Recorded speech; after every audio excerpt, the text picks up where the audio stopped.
নমস্কার বন্ধুরা, welcome to মানিটিজ Bangla. তো মানিটিজ বাংলায় আপনাদেরকে অনেক অনেক বেশি স্বাগত। আজকে আমরা ফান্ডামেন্টাল অ্যানালিসিসের যেটা শিখবো সেটা হচ্ছে পি রেশিও অর্থাৎ প্রাইস টু আর্নিং রেশিও। আশা করছি আপনাদের এই সিরিজগুলো খুবই ভালো লাগছে এবং আপনারা তার ফিডব্যাকও দিচ্ছেন, এটা দেখে আমার খুব ভালো লাগছে। আপনারা কমেন্ট করুন এবং ভিডিওটা যদি ভালো লেগে থাকে আরও আরও দর্শকদের সঙ্গে, আরও লোকের বন্ধু বান্ধবদের সঙ্গে, ফ্যামিলি যারা নতুন শেয়ার মার্কেট শিখছে তাদের সঙ্গে এগুলোকে শেয়ার করার চেষ্টা করুন, যাতে ওনারাও ভালোভাবে শিখতে পারে। তো আমরা আমাদের চ্যানেলে আগেই টেকনিক্যাল অ্যানালিসিসের কিছু জিনিস আমরা শিখিয়ে রেখেছি। এখন আমরা শুরু করেছি ফান্ডামেন্টাল অ্যানালিসিস। তো ফান্ডামেন্টাল অ্যানালিসিস দেখতে দেখতে এটা আমরা পঞ্চম পর্বে এসে হাজির হয়েছি এবং এই পর্বে আমরা প্রাইস টু আর্নিং রেশিও শিখব। তবে একটা কথা বলবো, যারা প্রাইস টু আর্নিং রেশিও এই পর্বে শিখতে চান তাদেরকে বলবো আগে পিছিয়ে যান এবং পিছিয়ে গিয়ে আগের চতুর্থ পর্বটা একবার দেখে নিন। আর্নিং ইপিএসটা আর্নিং পার শেয়ার, এটা যদি যতই না বুঝতে পারেন তাহলে কিন্তু পিইটা বুঝতে পারবেন না। তাই বলবো আগের ভিডিওটা দেখে নিন, দেখে নিয়ে তারপর এটা দেখুন, যদি কেউ আগে ইপিএসটা যদি না দেখে থাকেন। আজকে এইটা নিয়ে আলোচনা করার সময় এটাই আমার বলার যে P ratio, EPS, market cap এগুলো সব আমরা একটা একটা একটা একটা করে শিখছি। যেমন ফার্স্ট অফ অল প্রথমেই যদি দেখি, আমরা প্রথমেই শিখেছি কি, প্রথমেই শিখেছি আমরা মার্কেট ক্যাপ কাকে বলে, মার্কেট ক্যাপ জিনিসটা কি। তারপর আমরা শিখেছি যে স্টকের ইপিএস কাকে বলে। আচ্ছা, স্টকের কোনটা দেখে আমরা কোন স্টক ভালো কি খারাপ কি করে বুঝবো, স্টকের ধার আছে কিনা কিংবা স্টকের বরোয়িং আছে কিনা, স্টক মানে স্টকের অবস্থান কি আছে এখন, এই সব জিনিসগুলো আমরা আস্তে আস্তে দেখতে দেখতে শিখছি। তো আজকে আপনাদেরকে আর একটা নতুন প্ল্যাটফর্ম, যেটা আগেও আপনাদের সঙ্গে আমি আলোচনা করেছি, সেটা হচ্ছে টিকার ডট ফিনোলজি। এই প্ল্যাটফর্মটাকে নিয়ে একটুখানি আলোচনা করব। এই প্ল্যাটফর্মটাকে এতে দেখাবো আমি, কারণ স্কিনার তো আগেও দেখেছি, এই প্ল্যাটফর্মটাও একটুখানি আপনারা দেখুন, দেখলে এখানেও বুঝতে পারবেন সেই একই ধরনের থাকে, তো কোনো অসুবিধা হবে না। সমস্ত প্ল্যাটফর্মেতেই চোখগুলো মানে হয়ে যাবে, কাজ করাটা আপনারা শিখে যাবেন। তো এখানেও দেখুন যে মার্কেট ক্যাপ নিয়ে আমি কথা বলেছি, যে এই এত মার্কেট ক্যাপ মানে এটা লার্জ ক্যাপের মধ্যে পড়ে না মিড ক্যাপের মধ্যে পড়ে না স্মল ক্যাপের মধ্যে পড়ে, এটা আপনারা এই মার্কেট ক্যাপটা দেখলেই অনায়াসেই বলে দিতে পারবেন, তাই তো। এবার যেটা বলবো সেটা হচ্ছে ইপিএস। ইপিএসটা আগেই বলেছি, ইপিএস আর্নিং পার শেয়ার, অর্থাৎ আমরা কি করেছি যে যত ইপিএস আছে অর্থাৎ যত মার্কেটে শেয়ার আছে সেই শেয়ার থেকে যদি এখনকার মানে তার যে প্রাইস সেটাকে যদি আমরা মাইনাস বাই ভাগ করে দিই, তাহলে যেটা বেরোবে সেটা হচ্ছে ইপিএস, অর্থাৎ প্রতি মানে প্রতি এতে প্রতি শেয়ারে স্টক কত করে টাকা কামাচ্ছে বা কোম্পানিটা কত করে পার শেয়ারে পয়সা কামাচ্ছে, সেটাই হচ্ছে অ্যাকচুয়ালি ইপিএস। একদম লেম অ্যান্ড ল্যাঙ্গুয়েজে আপনাদেরকে আমি বলছি এবং এটা বোঝার চেষ্টা করুন। এবার আমরা দেখবো সেটা হচ্ছে পি। পি অ্যাকচুয়ালি কি, পি বই এখানে কোনো প্রাইস আসে না, মানে এখানে কোনো রুপি বা এর কোনো সিগন্যাল আসে না। পি শুধু জাস্ট আমরা সংখ্যা দিয়েই বুঝবো, অর্থাৎ প্রাইস টু আর্নিং রেশিও। ভালো করে বোঝার চেষ্টা করুন, এটাকে আমরা বের করব কি করে, প্রাইস টু আর্নিং রেশিও আমরা কি করে বের করব। যেটা বের করার পদ্ধতি হচ্ছে পি ফর প্রাইস, অর্থাৎ আমরা স্টকটার আজকে প্রাইসটা দেখব, কত টাকা দাম আছে স্টকটার। এবার কি দেখব, আর্নিং, অর্থাৎ আর্নিং কত আছে, অর্থাৎ প্রাইস আর আর্নিং। অর্থাৎ আমরা কি করব, আজকে স্টকটার যে দাম সেই স্টকটার দামটাকে আমরা ভাগ করে দেবো ইপিএস দিয়ে, অর্থাৎ স্টকটার যত ইপিএস আছে সেটা দিয়ে যদি স্টকের আজকের প্রাইসটাকে যদি ভাগ করে দিই, তাহলে বেরিয়ে যাবে স্টকটার আজকের পিই কত। ক্লিয়ার? আর একবার বললাম, আর একবার বলছি, ভালো করে বুঝুন। স্টকের প্রাইস অর্থাৎ পি, প্রাইস কত আছে সেটাকে দিয়ে ভাগ করব তার ইপিএস কে, ভাগ করলে যেটা পাবো সেটা হচ্ছে পিই রেশিও। এটা একটাকে বলা হয় রেশিও। এই রেশিও অনেক সময় আমরা দেখতে পাই 10, 20, 30, 40, 50, 60, 70, কারো কারো 100, 150, 200, 500 অব্দি ইপিএস আমরা এই পিই আমরা দেখতে পাই। ওকে, তো এই পিইটা আমাদেরকে কি বোঝায় বা পিই দেখে আমরা কি বুঝবো। দেখুন, আর্নিং পার শেয়ার দেখে আমরা কি বুঝি, আর্নিং পার শেয়ার দেখে আমরা এটাই বুঝি যে এখানে যত টাকা আর্নিং পার শেয়ার বোঝাচ্ছে, বা যদি নর্মালি একটা উদাহরণ দিয়ে যদি বলি, ধরুন একটা কোম্পানির তো আপনার ইপিএস দেখাচ্ছে 100, আর কোম্পানিটার এখন প্রাইসের মানে কোম্পানিটার এখন রিসেন্ট প্রাইস চলছে 100, তাহলে কোম্পানিটার যদি কোনো রকম কোনো ফান্ডামেন্টালি কোনো রকম যদি কোনো চেঞ্জ না হয়, তাহলে আমরা 1 বছর বাদে কি দেখব, 1 বছর বাদে দেখব যে কোম্পানিটার 200 টাকা দাম হয়ে গেছে, কারণ তার আর্নিং পার শেয়ার আছে ছিল 100 আর কোম্পানি তখন ছিল 100, দাম ছিল 100, তাহলে ইপিএস এর সঙ্গে যোগ হয়ে গিয়ে যেটা হবে সেটা হয়ে যাবে, অর্থাৎ পরের বছরে আমরা স্টকটার দাম দেখে নেব 200 টাকা হয়ে যাবে। অর্থাৎ এখন যদি কোনো স্টকের দাম যদি ধরুন 100 টাকা আছে, আছে আর তার ইপিএস দেখাচ্ছে এখানে 30 টাকা, যদি তার ফান্ডামেন্টালি কোনো রকম চেঞ্জ না হয় তাহলে কি হবে, তাহলে সেটা দেখবো পরের বছর সেটা 130 টাকা হয়ে গেছে। তাহলে এখানে নরমালি আপনারা বুঝতে পারছেন যে ইপিএস অর্থাৎ ইপিএসটা কিন্তু একটা স্টকের প্রাইসের উপরে অনেকটাই নির্ভর করে। তাই ইপিএস যেহেতু নির্ভর করে তাই পিইও নির্ভর করে, কারণ একে অপরের সঙ্গে যুক্ত। যদি কোনো স্টকের আমরা ইপিএস দেখি অনেকটা বেশি বা অনেকটা হাই, তার মানে বুঝবো সেই স্টকটা ভালো। ঠিক তার উল্টো হবে পি। যদি আমরা কোনো স্টকের পি অনেক হাই দেখি তার মানে কি বুঝবো, যে স্টকটা কিন্তু একটু হাই ভ্যালুয়েশন হয়ে আছে, অর্থাৎ মার্কেট তাকে অনেক বেশি হাই ভ্যালুতে দিয়ে রেখেছে, অর্থাৎ স্টকটা একটুখানি দাম বেড়ে আছে বা স্টকটা একটু ওয়েটি হয়ে আছে যাকে বলা যায়। মানে কোনো জিনিস যেমন দেখলেন আপনি কোনো টি শার্ট, যেমন যদি একটা অনেকদিন আগে ধরুন দেখেছিলেন কোনো টি শার্ট কিনতে গিয়ে সেই টি শার্টটার দাম ছিল 1000 টাকা, তো এখন চৈত্র সেলে গিয়ে দেখছেন যে সেই টি শার্টটার দাম মানে দাম হয়ে গেছে এখন 800 টাকা কি 700 টাকা। ওকে, সেই 1000 টাকার টি শার্টটাই আপনি 700 টাকায় পাচ্ছেন, তার মানে কি পেলেন আপনি, আপনি একটু ওটার থেকে সস্তায় পেলেন। অর্থাৎ এখানে ওইটাই হচ্ছে স্টকের স্টকের পি যদি কম হয় তার মানে জানবো স্টকটা একটু সস্তা আছে মার্কেটের দাম মানে অন্যান্য কোম্পানির তুলনায়, আর পি যদি হাই হয় তার মানে কি বুঝবো যে কোম্পানিটা একটুখানি হাই ভ্যালুয়েশনে হয়ে আছে। ওকে, এখানে একটা রেশিও আপনাদেরকে বলে রাখি। নরমালি একটা দেখুন, এটা আমি একদম প্লেন লেম্যান ল্যাঙ্গুয়েজে, একদম যারা একদম কিচ্ছু জানে না মানে মার্কেটে ফান্ডামেন্টালি কি করে পড়তে হয় না পড়তে হয় আমি তাদের জন্য বলছি, একদম হাই লেভেলের আমি ওপরের দিকে যাচ্ছি না। যারা হয়তো একটু বেশি জেনে থাকবেন তারা হয়তো বলতে পারেন যে একদম মানে জিনিসটা কি মানে দাদা কি বলছে বা স্যার কি বলছে। এটা আমি বলছি একদম যারা প্রথম লেভেলে বা ফার্স্ট ধাপে আছে স্টক মার্কেটে এবং স্টক মার্কেটে ফান্ডামেন্টাল অ্যানালিসিস শিখতে চাইছে, তাদের জন্য আমি বলছি যে এই পি দেখে আপনারা কি কি বুঝতে পারেন। দেখুন একটা জিনিস মাথায় রাখুন, অনেক সময় দেখবেন কোন স্টকের পি দেখবেন যদি 10-এর নিচে পান, অর্থাৎ মানে মানে 2, 3, 4 এরকম পি পাচ্ছেন এবং ফান্ডামেন্টালি তার সবকিছু ভালো, তার মানে বুঝবেন কি, তার মানে আপনি প্রায় জ্যাকপট পেয়ে গেছেন, অর্থাৎ কোনো ভালো শেয়ার অনেক কম দামে পেয়ে যাচ্ছেন।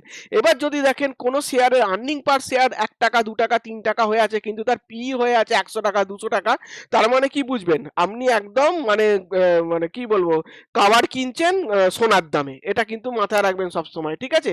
মানে আপনি ফেলে দেওয়া জিনিস কিনছেন সোনার দাম দিয়ে, তাই ওটাকে তাই পি সবসময় দেখে নিতে হবে। যদি আমরা দেখি এখানে লিখে রাখুন বা ভালো করে বুঝুন, যদি আমরা দেখি কোনো কোম্পানির পিই 10 থেকে 20-র মধ্যে আছে, 10 থেকে 20 বা 30-এর মধ্যে আছে, তাহলে আমরা কি বুঝবো, মানে যদি 20-র মধ্যে থাকে তাহলে আমরা নর্মালি একটা করি মানে এস্টিমেট করি যে স্টকটা একদম কম দামে পাওয়া যাচ্ছে, ঠিক আছে, পেয়ার ভ্যালুতে পাওয়া যাচ্ছে। আর কি বুঝি, যদি 20 থেকে 30 মানে 30-এর মধ্যে থাকে পি, তাহলে আমরা কি বুঝবো যে ফেয়ার ভ্যালুতে মানে ঠিকঠাক মাঝামাঝি ভ্যালুতে আছে, খুব কমেও পাচ্ছি না আমরা, খুব বেশি দামেতেও পাচ্ছি না কোম্পানিকে। আর তৃতীয়ত আমরা কি দেখবো, যদি আমরা দেখি যে কোনো কোম্পানির পি 50-এর ওপরে অর্থাৎ 60, 70, 80, 90 এরকম পি হয়ে আছে, তার মানে আমরা কি বুঝবো যে কোম্পানিটা কিন্তু হাই ভ্যালু হতে আছে। অর্থাৎ 50-এর মধ্যে যদি আমরা কোনো কোম্পানির পি পাই 40 থেকে 50-এর মধ্যে, যদি আমরা কোনো কোম্পানির পি পাই তাহলে আমরা বুঝবো যে কোম্পানি অন্তত ফেয়ার ভ্যালুতে পাচ্ছি, আমরা খুব হাই ভ্যালুতে কিনছি না এবং খুব লো ভ্যালুতেও কিনছি না। ওকে, মানে কোনো কোম্পানি, শুনুন একটা জিনিস সবসময় মাথায় রাখবে, এটাও তো স্টক মার্কেট মানে এটাও একটা বাজার। বাজারে আমরা সবসময় কি চাই, বাজারে আমরা সবসময় চাই যে ভালো জিনিস যাতে আমরা কম দামে কিনে আনতে পারি। যদি আমরা ভালো জিনিস কম দামে আমাদের বাস্কেটে নিতে পারি বা মানে বাজারের ব্যাগেতে নিতে পারি, তাহলে পরবর্তীকালে সেই প্রোডাক্টটা যদি আমরা বাজারে সেল করতে যাই তাহলে তাহলে তার আমরা দামটা ভালো পেতে পারি, তাই তো? তাই আমাদের কোনো স্টক কেনার আগে সবসময় আমাদের দেখে নিতে হবে যে তার পি কি অবস্থায় আছে বা তার পি কি পজিশনে আছে। তাহলে বোঝা গেল বন্ধুরা যে পিটা আমরা কেন দেখব এবং এটা কতটা আমাদের দরকারি জিনিস কোনো স্টককে যখন আমরা বাই করতে যাব বা কোনো স্টকের যখন আমরা ফান্ডামেন্টালি অ্যানালিসিস করব। দেখুন আপনাদের আমি ধাপে ধাপে জিনিসটা শেখাচ্ছি। প্রথমে আপনারা মার্কেট ক্যাপ শিখেছেন, তার আগে শিখেছেন আমরা কোন স্টকের বরোইং কি আছে অর্থাৎ মার্কেটে ধার আছে কিনা, তার পকেটে কত ক্যাশ আছে, এইসব আমরা শিখেছি। তারপরে শিখেছি আমরা আর্নিং পার শেয়ার অর্থাৎ কোম্পানিটা প্রতি শেয়ারে কত টাকা ইনকাম করছে সেটা শিখেছি। তারপরে আমরা আজকে শিখলাম পিটা অর্থাৎ প্রাইস টু আর্নিং রেশিও কাকে বলে, কি করে বের করা হয় এবং এটা আমাদের কি কাজে লাগে। এরপর আস্তে আস্তে আমরা আরো জিনিসগুলো নতুন নতুন জিনিসগুলো শিখবো, তাই বলবো আপনারা আমার চ্যানেলটিকে সাবস্ক্রাইব করে রাখুন, পারলে বেল আইকনটা ক্লিক করে রাখুন, যাতে আমি কোনো নতুন ভিডিও দিলেই সঙ্গে সঙ্গে আপনারা পেয়ে যান। তো ফান্ডামেন্টাল অ্যানালিসিস তো এটা করলাম এবং পিইটাও দেখলাম। পিইটা দেখে আমরা বললাম বা বুঝলাম কি, আপনাদেরকে বললাম যে কোনো স্টকের পিই যদি আমরা কম দেখি তার মানে সেই স্টকটা সস্তায় আছে। কোনো স্টকের পিই যদি আমরা একটু অনেক বেশি দেখি, অর্থাৎ 50-এর ওপরে দেখি, 60, 70, 80, 90, 100, 150 যদি পিই দেখি, তার মানে বুঝবো কোম্পানিটা কিন্তু আমরা অনেক হাই ভ্যালুতে কিনতে যাচ্ছি। ওকে, এরকম কিছু যদি আমরা উদাহরণ দিয়ে দেখিনি, তাহলে তো নিশ্চয়ই প্রমাণ তো চাই যে কিরকম বলছেন দাদা বা কিরকম বলছেন স্যার, যেটা দেখলে আমরা বুঝতে পারবো। তাহলে একটুখানি উদাহরণের দিকে যাওয়া যাক। যদি আমরা আইটিসির দেখি, এবং আইটিসির যদি দেখি প্রাইস টু আর্নিং রেশিও আছে প্রায় 13-14 টাকার কাছাকাছি, এবং এর পিই আছে 27 টাকা থেকে 28 টাকা, 28 রেশিওর মধ্যে। এটা টাকা না বলাই ভালো, 27-28 রেশিওর মধ্যে। তো তাহলে মানে আমরা কি বুঝলাম, যে কোম্পানি আইটিসি এখনো আমরা মিডিয়াম ভ্যালুতে পাচ্ছি, না খুব কম ভ্যালুতে না খুব হাইফাই ভ্যালুতে, তাই তো। এরপর যদি আমরা দেখি অ্যাকশন কনস্ট্রাকশনের পিই কত আছে 31, এর ইপিএস আছে কত 12, তার মানে এটাও আমরা এখনো যদি ভ্যালুয়েশন হিসাবে কষতে চাই, তাহলে ভ্যালুয়েশন হিসাবে অ্যাকশন কনস্ট্রাকশন আমরা এখনো মিডিয়াম ভ্যালুতে পাচ্ছি। এখানে একটা কথা বলে রাখি, একটা কথা মাথায় রাখবেন, পিই কিন্তু সব সময় সব জায়গায় সমান হয় না। কিরকম, সেক্টর ওয়াইজ কিন্তু চেঞ্জ হয়ে যায়। যখন আমরা আরো গভীরে যাব, আরো বেশি করে বুঝবো কোনো কোম্পানির ফান্ডামেন্টাল, তখন আমি আপনাদেরকে বলবো। তবু এখন একটা জেনে রাখুন, সেক্টর ওয়াইজ যেমন যদি আমরা দেখি আইটি সেক্টর কিংবা ক্যাপিটাল গুডস সেক্টর মানে কোনগুলো, যেমন হিন্দুস্তান ইউনিলিভার এইসব যে স্টকগুলো, বলেন এশিয়ান পেন্টস, অর্থাৎ যেগুলো এগুলো মানে মানুষ বেশি কনজিউম করে, এইসব জিনিসগুলো আমরা সবসময় একটু এদের পি একটু বেশি থাকে, তাই ওটা দেখে আমরা ভয় পাবো না বা দেখবো না, তার আর্নিং পার শেয়ারটাও তার সঙ্গে দেখতে হবে। ওকে, এটা আস্তে আস্তে আপনারা যখন আস্তে আস্তে আমরা আরো বেশি করে ডিপে ঢুকবো, তখন আমরা এটা বুঝতে পারবেন। তবু এখানে একটা কথা বলে রাখি, ইপিএস সেক্টর অনুযায়ী চেঞ্জ হয়। অনেক সেক্টরের পিই একটু বেশি বেশি দেয় মার্কেট, আর অনেক সেক্টরের পিই অনেক কম দেয়। যেমন ফুড ইন্ডাস্ট্রিজ বা প্যাকেজিং ইন্ডাস্ট্রি, এরা সবসময় একটু পিই কম পায়। এরকম ব্যাপার আছে অনেক, আস্তে আস্তে যখন আরো ডিপে ঢুকবেন তখন বুঝতে পারবেন। দেখ আরো কিছু উদাহরণ দিয়ে দেখা যাক। প্রিকলের পিই আছে 23 আর ইপিএস আছে 8, অর্থাৎ এখনো পিই হিসাবে ধরা যায়। যদি আমরা দেখি পিকলকে যদি বিচার করি, তাহলে আমরা কি বুঝবো, যে না, পিকল এখনো একটা মিডিয়াম রেঞ্জের মধ্যে আছে, খুব বেশি হাই ফাই নেই এবং খুব বেশি কম কম দামেতেও আমরা এই কোম্পানিটাকে পাচ্ছি না। দেখুন, এখানে একটা কথা আপনাদেরকে বলে রাখি, সেটা হচ্ছে আমরা যখন কোম্পানি পড়তে পড়তে দেখলাম যে কোম্পানিটা মার্কেট ক্যাপ কি আছে, অর্থাৎ কোম্পানিটা মিড ক্যাপে পড়ে না স্মল ক্যাপে পড়ে না লার্জ ক্যাপে পড়ে, যখন আমরা দেখে বুঝলাম, তখন আমরা ধরুন কোনো কোম্পানি পড়তে যাচ্ছি, তখন দেখলাম যে এই কোম্পানিটা হয়তো লার্জ ক্যাপে পড়ছে, আর এর ধরুন এর পি হয়ে আছে 50-60, আর আর্নিং পার শেয়ার হয়ে আছে 2 টাকা কি 3 টাকা। তখনই আমরা কি করব, এটা দেখে সঙ্গে সঙ্গে এরকম কোনো কোম্পানিকে আমরা অ্যাভয়েড করে যাব। কেন অ্যাভয়েড করে যাব, কারণ তাহলে কোম্পানিটাকে আমাদের আর পড়ার দরকার পড়বে না, অর্থাৎ তার প্রথম মানে স্ক্যান কপিতেই আমরা পেয়ে যাচ্ছি যে কোম্পানিটাকে আমরা অনেক বেশি দামে নিতে যাচ্ছি বা অনেক বেশি দামে পড়তে যাচ্ছি। সবসময় দেখবেন, আমি যখন কোনো কোম্পানি আপনাদের সঙ্গে আলোচনা করি, তখন দেখবেন আগে চার্টে আলোচনা করি। যদি আমি দেখি যে চার্টেতে কোম্পানিটা ভালো লাগছে, তখন আমি কি করি, তখন তার ফান্ডামেন্টাল পড়তে যাই, এবং তার ফান্ডামেন্টাল পড়ে দেখি যে কোম্পানির চার্ট তো ভালো লাগছে, ফান্ডামেন্টালি সেই কোম্পানিটা কি ভালো আছে। যদি দেখি হ্যাঁ, চার্টেও ভালো প্লাস ফান্ডামেন্টালেও ভালো, তখন আমরা সেই কোম্পানিটাকে পড়ার চেষ্টা করি বা কোম্পানিতে ইনভেস্ট করার জন্য চিন্তা ভাবনা করি।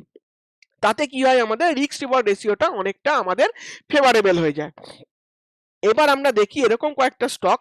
দেখুন, একটা হচ্ছে নাইকা স্টকটা যদি এফএসএন ই কমার্স ভ্যালুয়েশন, এটা হচ্ছে নাইকা কোম্পানিটাকে যদি আমরা দেখি, তার দেখুন পি দেখুন 417, দেখতে পাচ্ছেন কত হাই ভ্যালু হয়ে আছে, আর ইপিএস দেখুন মাত্র 31 পয়সা। সো আমরা কাভার কিনতে যাচ্ছি সোনার দামে। আমরা তাই সবসময় এরকম ভ্যালুয়েশন থেকে, এত হাই ভ্যালুয়েশন যখন কোম্পানি কাউকে দিচ্ছে বা কেন দিচ্ছে, সেটা আগে ভালো করে পড়তে হবে, তারপর আমরা ইনভেস্ট করব, তার আগে করব না এইরকম পি থাকলে।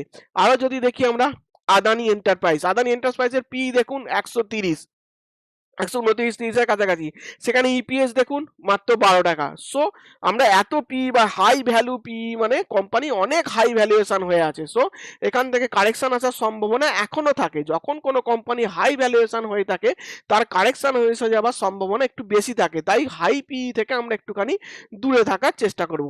তারপরে যদি দেখি আদানি ট্রান্সমিশন, দেখুন সেম পি দেখছেন 941, আর আর্নিং পার শেয়ার দেখুন 1 টাকা, মানে লোহা কিনছি সোনার দামে। তো একদম নয়। এরকম কোনো কোম্পানি যখনই আমরা দেখব, সেসব কোম্পানি সেই মুহূর্তের জন্যে আমরা এভয়েড করব। যদি খুব কোম্পানিকে ভালো লেগে থাকে যে না এই কোম্পানি সত্যিই ভালো হতে পারে, অনেকে শুনছি ভালো হবে, পরবর্তীকালে অনেক ভালো হতে পারে, তাকে আমরা রাডারে রাখবো। চেষ্টা করব তাকে লক্ষ্য রাখার, তার দেখব যে আর্নিং পার শেয়ার বাড়ছে কিনা, বা আর্নিং পার শেয়ার যদি একটুও বাড়ে তার PE কমছে কিনা, এটা আমাদের সব সময় লক্ষ্য রাখতে হবে। যদি যতক্ষণ না আমরা আমাদের মানে স্টেবল অর্ডারের জায়গায় পাবো, অর্থাৎ 20 থেকে 30 এর মধ্যে PE আর্নিং পার শেয়ার বা 20-30 এর কাছাকাছি, বা 20-30 টাকা বা 10-15 টাকার উপরে আছে, তখন আমরা সেই কোম্পানিতে পড়ার চেষ্টা করব বা সেই কোম্পানিটাকে দেখার চেষ্টা করব। তাহলে বন্ধুরা, আশা করছি বুঝতে পেরেছেন। আপনাদেরকে আজকে একটা নতুন প্ল্যাটফর্মের মাধ্যমে দেখালাম। এই প্ল্যাটফর্মটাও ভালো প্ল্যাটফর্ম, স্কিনার যেমন, টিকারও তেমন, এরকম অনেক মানি কন্ট্রোল দেখতে পারেন, সব দেখাবো আস্তে আস্তে। তো দেখুন, তো আশা করছি আমার এই ফান্ডামেন্টাল অ্যানালিসিসটা আপনাদের ভালো লাগলো। যদি ভালো লেগে থাকে তো শেয়ার এবং লাইক করতে ভুলবেন না। আবার পরবর্তী আরেকটা অ্যানালিসিস নিয়ে আমি আপনাদের কাছে আসবো। তো ততক্ষণের জন্য আপনারা সবাই ভালো থাকবেন, সুস্থ থাকবেন। দেখা হবে আবার পরবর্তী আরেকটি আলোচনা নিয়ে।